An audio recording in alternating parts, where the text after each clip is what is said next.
Welcome to Samba Samba. Enjoy the video. You must act only if you are the train crew or a designated responder. First, secure the cab and put on PPE. Safety comes first. Next, notify dispatch with the train ID, exact location, and current speed so the network can protect other traffic. Once dispatch is aware, apply the company-approved service brake sequence.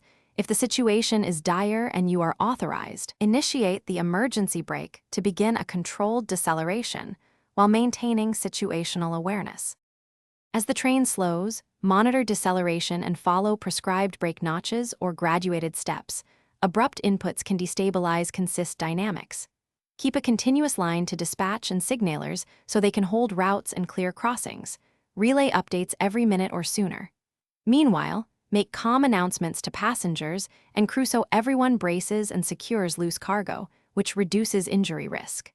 Once the speed is stable, prepare to execute station or emergency stop protocols as bring the train to a complete stop at a predetermined safe point when possible, set parking brakes and immobilize the consist according to rule book and place chocks if required.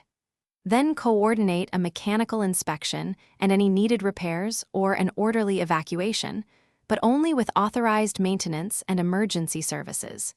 If braking is ineffective, implement the established emergency diversion and evacuation plan immediately, and keep dispatch and emergency responders informed so they can isolate the area and manage recovery. Thanks for watching. Consider subscribing if we helped you.